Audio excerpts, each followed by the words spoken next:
Yo creo que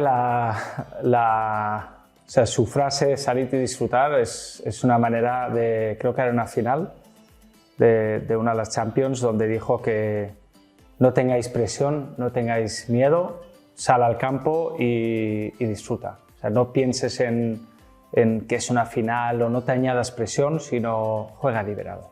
Yo creo que fue un poco por esa, ¿no? De salir y disfrutar.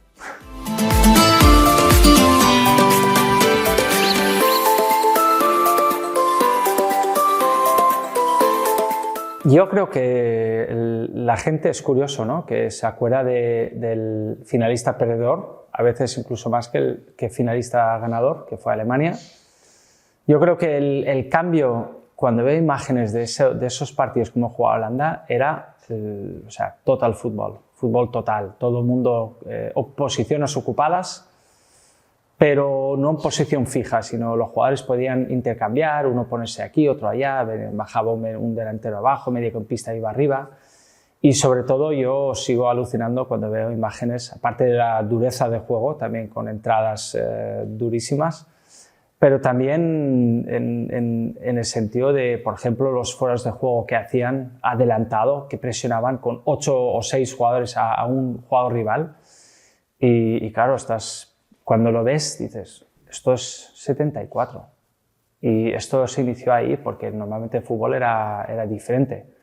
Pero habían, sobre todo, mucho movimiento en posición y me acuerdo de la presión tras pérdida de balón, era algo que no se había visto antes.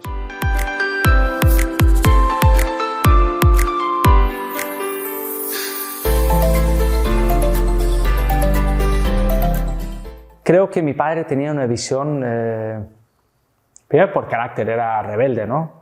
Si 100 personas se pondrían en una cola, pues él iría a la otra, ¿no? También viene un poco de su carácter, seguramente el ser holandés. Entonces yo creo que a nivel de fútbol, pues se sabe que era una persona que le daba más importancia a la inteligencia que realmente al físico en su momento, ¿no? También es cierto que el fútbol va cambiando y de repente unos años hay importancia más una cosa, después puede cambiar a otra, es la evolución de fútbol y el deporte en general, pero él siempre decía que la inteligencia va más rápido que el balón, o sea, si tú te anticipas, pues ya eres más rápido que corriendo, o sea, que la inteligencia era más rápido que las piernas y también que el balón, si juegas rápido, pues es más rápido que las piernas también.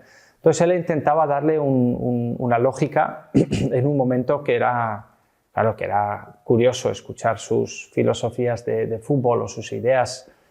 Me acuerdo de ruedas de prensa, por ejemplo, tuvo uno que es hasta lógico, es una locura, pero es lógico, que decía a sus centrales, dijo: el delantero, ¿qué es lo que mejor sabe hacer?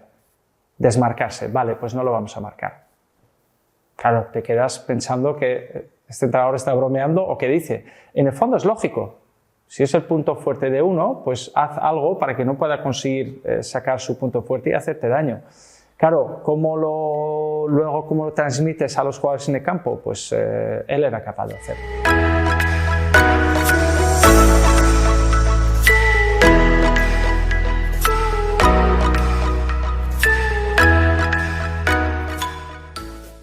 Él decía que lo más difícil era jugar a un toque. Pero también es lo mejor, porque si juegas a un toque o varios compañeros son capaces de jugar a un toque, pues el ritmo de juego es mucho más alto. Él, por ejemplo, gente que necesita 3 toques para hacer lo que otros pueden hacer en 2, pues es peor jugador. Porque el que lo hace en 2 toques al final soluciona el problema antes que el que necesita 3 toques. Y yo creo que él se refería un poco, esa frase viene con esto, ¿no? Que a veces la gente le da importancia a hacer un regate vistoso o un control vistoso, pero luego es menos eficiente porque al tener tú el balón más tiempo en tu posesión, pues tu compañero que tenía un hueco para recibir el balón, ese hueco ya no está, o sea que has frenado el juego. Entonces él decía que prefería que se jugara a un toque que a 3, por ejemplo.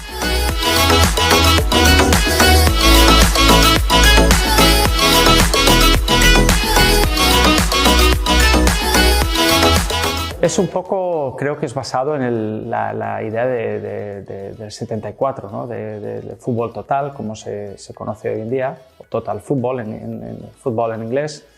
Yo creo que él siempre quería posiciones ocupadas. Posiciones ocupadas significa ocupar espacios.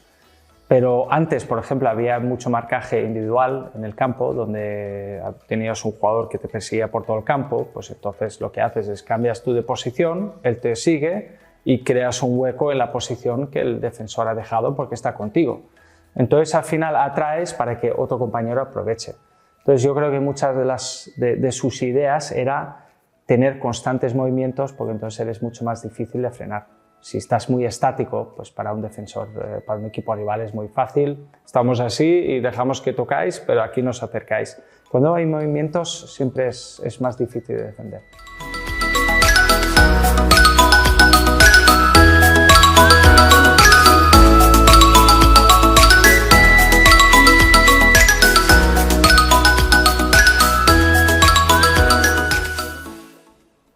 Es difícil, porque mi padre era en otro nivel, ¿no? En todo. Aparte, mi padre iba a equipos donde encajaba, digamos, la idea del club con su idea. Entonces, él tenía el privilegio de poder elegir, ¿no? Que la mayoría de entrenadores no tienen ese privilegio. Al final vas a un sitio y te espabilas y intentas sacar lo mejor que tiene cada uno, ¿no? Pero mi padre en este sentido siempre su mentalidad era primero hacer feliz al aficionado, no aburrir, o sea, ir al ataque, jugar abierto, meter un gol más que el contrario, y mi padre estaba contento. Mi padre era más de 5-4 que de 1-0, pero repito, también el mundo del fútbol va cambiando y ha ido evolucionando. Y mi padre siempre era daba mucha importancia a un equilibrio en plantilla, lo que significa que para que un jugador brille hay otro que ha hecho un trabajo invisible. Y el que brilla sin ese compañero no consigue brillar. Y este compañero sin el jugador que brilla, pues al final tampoco consigue su objetivo. Entonces es tema de equilibrio, y mi padre le daba muchísima importancia a aquellos jugadores que a lo mejor la gente no se daba cuenta de la importancia que realmente tenían dentro de un grupo. Y luego también era mucho de la idea que el jugador creativo le guías un poco en tu proceso, pero un jugador creativo es creativo, entonces es bueno tomando decisiones. Entonces lo que le tienes que hacer es darle varias opciones para que él decida cuál es el mejor. El jugador que no es tan creativo, pues mejor darle una tarea para que haga lo que él sepa hacer. El creativo hay que dejarle que su mente decida en el campo. Hay que buscar los momentos, sobre todo el lugar donde puede arriesgar, pero mi padre era mucho de dar libertad a jugadores creativos.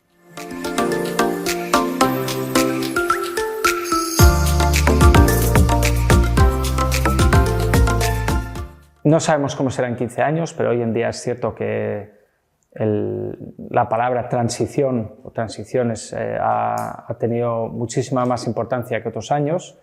Lo que es, si pierdes ese balón, pues el equipo rival que te ha ganado el balón, pues lo primero que hace es súper vertical hacia la portería contraria, ¿no? Entonces mi padre siempre decía su frase de que ya de pequeño, ¿no? Normalmente el que es un jugador que no es rápido, si tiene que hacer un sprint al mismo tiempo que un jugador rápido, pues ya ha perdido, porque el otro es más rápido. Entonces, el jugador que no es rápido, normalmente, durante su época de jugador joven, ¿no? En el proceso, por ejemplo, en una cantera, una academia, pues al final crea un sexto sentido, por decirlo así, porque sabe que si yo pierdo el balón, no puedo perseguirlo porque es más rápido que yo, y aparte tengo que anticiparme a algo que va a pasar, porque si el segundo que pierdo sprintando, si yo he visto lo que va a pasar 1 o 2 segundos antes, pues sin ser rápido como el otro, pero llego antes. Entonces para mi padre era muy importante ese tipo de jugador, por eso para él el jugador que no era rápido normalmente era más inteligente.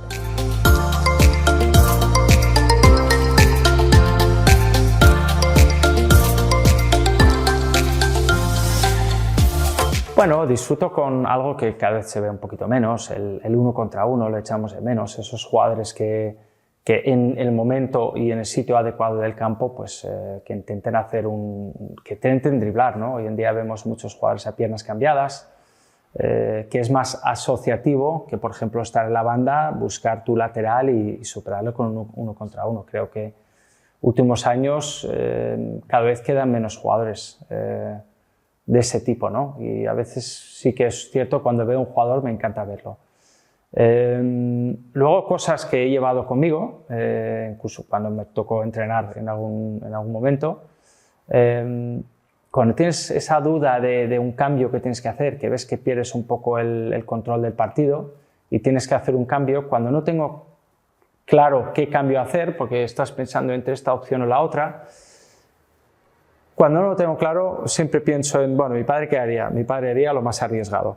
Entonces, arriesgado. Y tengo que decir que muchas veces acabo bien y siempre pienso en él, ¿no? Decir, mira, por ahí al menos le he seguido un poco su consejo, ¿no? De si vas a perder, a menos que sea que has querido ir a por el partido, no que has querido no defender, perdón, no perder y luego has perdido, a menos que sea con valentía.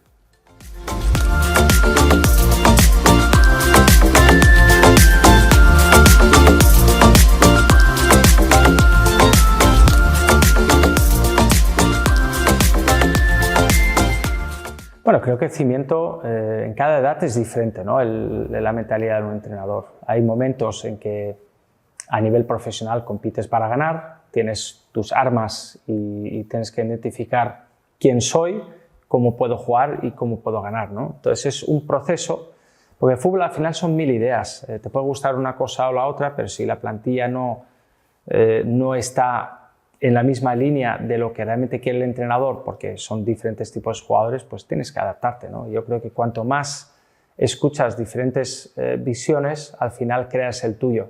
Vas, digamos, cogiendo un poco de un lado, pillando una idea del otro y vas haciendo tu propia idea.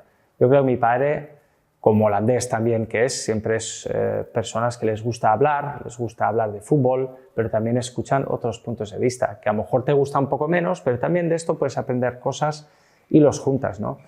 Por ejemplo, cuando ya son edad de formación, pues el resultado no es lo más importante. Lo más importante es la formación. Entonces, la manera de entrenar y la mentalidad como entrenador que tienes que expresar a los jóvenes, obviamente quieres que aprendan a ganar, pero lo más importante es la formación individual y grupal, ¿no? Entonces, aquí creo que depende en qué lugar uno está o en qué momento está o qué edad tienen los jugadores que tú entrenas, pues cambia bastante la visión de hacer las cosas, ¿no?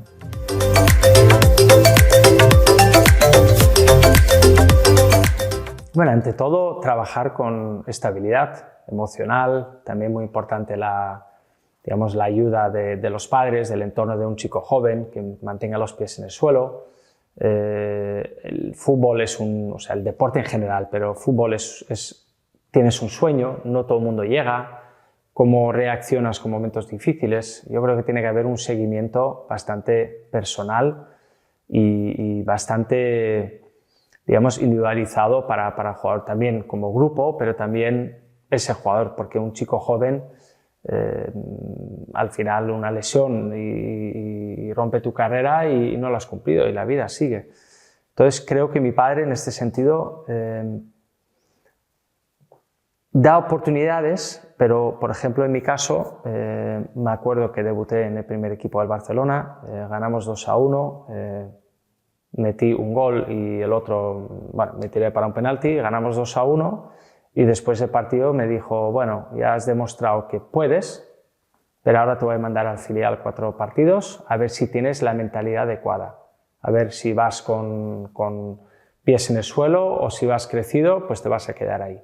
Claro, esto no era, claro, yo no lo entendía, pero al final es parte de la educación, ¿no? De que tengas estabilidad, y si eres inestable, porque has hecho un gol y ya te crees una estrella, pues al final ese no es el camino.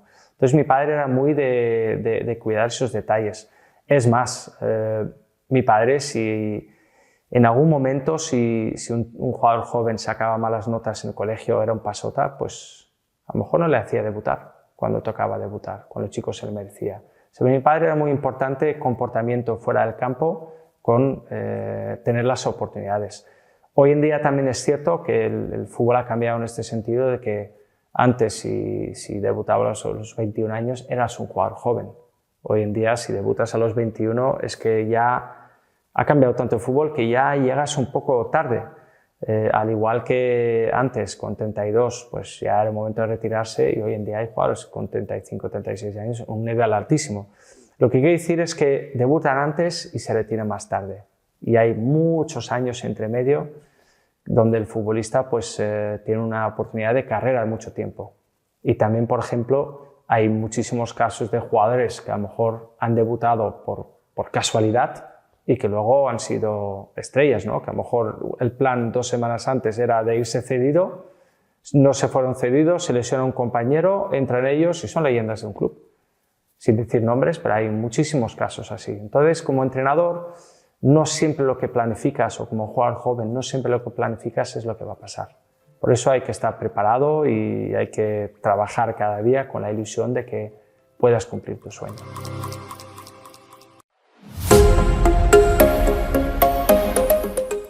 Creo que mi padre, mucha gente tenía muchas preguntas en relación a mi padre, ¿no? de por qué de ciertas cosas, pensaba diferente, un poco revolucionario, un poco rebelde, tenía esa mezcla realmente me acuerdo, ¿no? De algunas alineaciones al principio del Barça que la gente decía que estaba loco, pero luego ganaron y se convirtió en un genio, ¿no? Y esa línea fina está a veces es tan fina que no sabes dónde estás, ¿no? Pero mucha gente empezó a tener interés en la filosofía de mi padre, ¿no? En su manera de hacer y entrenamientos y el porqué de las cosas.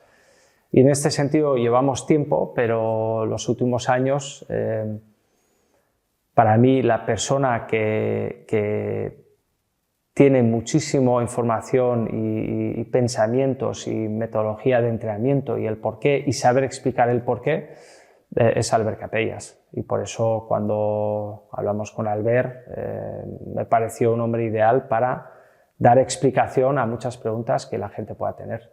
Porque Albert siempre era el que estaba viendo los entrenamientos del Barça, ha visto de todo, incluso más que yo en este sentido. Entonces tiene una manera de pensar muy similar y creo que sabe explicar bien el porqué de las cosas, porque muchas veces ves un dibujo en una plataforma y lo ves, pero no quieres saber más detalles, ¿no? El porqué de un movimiento así o de otra manera. Creo que Albert lo tiene muy interiorizado.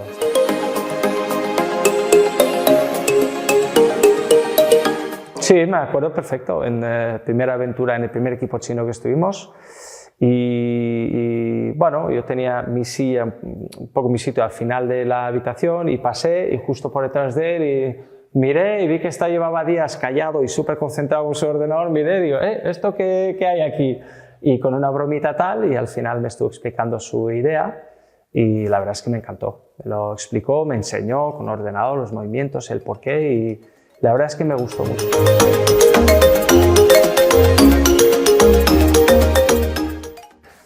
Con valores de enseñar, ¿no? o de explicar. Y cada uno que puede tener una visión diferente de fútbol, pero para mejorar es importante a veces saber la opinión de otras ideas futbolísticas, ¿no? No solo una, sino no escuchar a uno y decir, bueno, en esto no me gusta, pero aquí tiene un punto que no lo había pensado antes y parece interesante. Por eso creo que es bueno ser mente abierta, ¿no? Abierta, open-minded, para escuchar diferentes maneras de pensar, diferentes entrenamientos, ejercicios.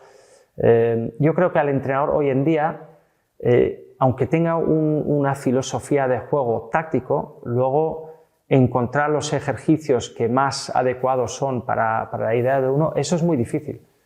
Es muy difícil, digamos, inventar ejercicios para la idea que tú tienes, para que tú entrenes haciendo ciertos ejercicios que en el fondo tienen finalidad para cómo quieres jugar el fin de semana, para el partido.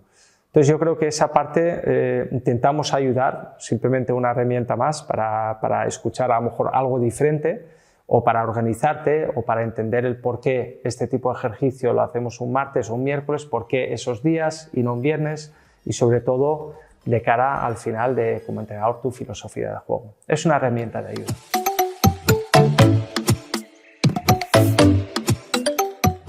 A todo el público. Yo creo que fútbol, lo más vistoso, lo más visible es el profesional, pero hay millones y millones y millones y millones de jovencitos que juegan no profesional, millones de entrenadores de jóvenes que no están en la televisión cada fin de semana, pero que tienen el mismo amor y tienen esa misma pasión por este deporte. Entonces yo creo que es importante el hacer de alguna manera una plataforma visible y llegable a todo tipo de entrenadores de todos los niveles.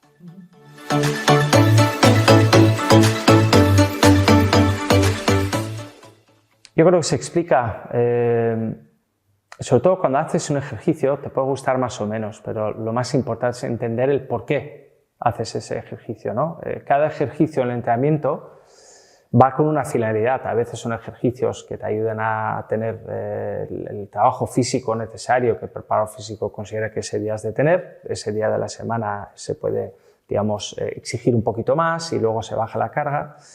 Pero yo creo que es importante entender el porqué de ciertos ejercicios y qué buscas detrás. A lo mejor tienes jugadores que tienen unas necesidades, entonces intentas encontrar ejercicios para que estos jugadores puedan entrenar cosas que tienen que mejorar.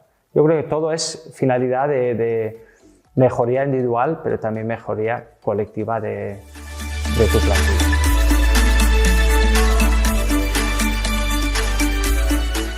Creo que el staff es todavía más importante que el entrenador principal, ¿no? O sea, la unión, que todos vayan a la misma. Y me intento explicar.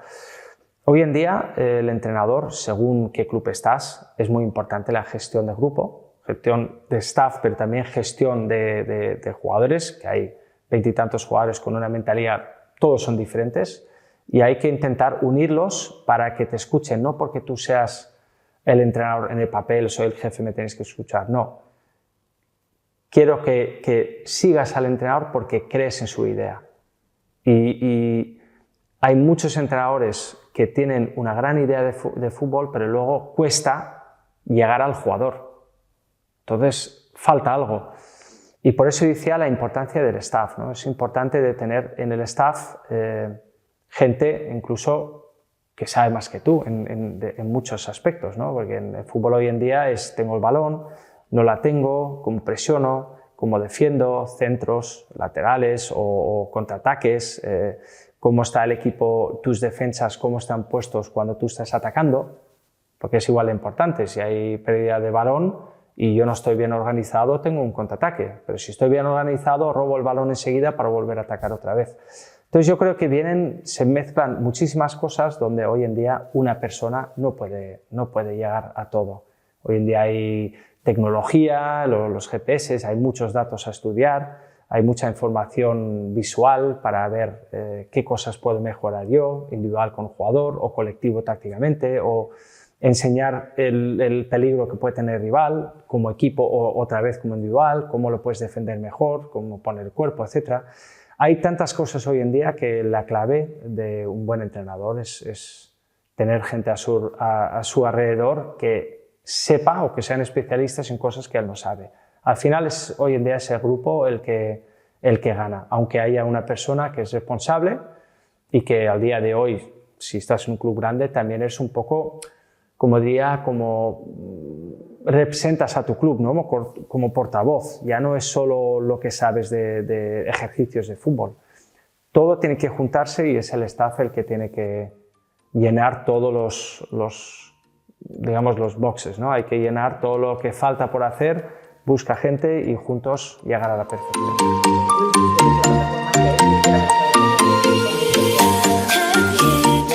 Le entiendo, pero yo pienso que él es la persona que mejor comprensión tiene de ideas de mi padre y mejor las explica y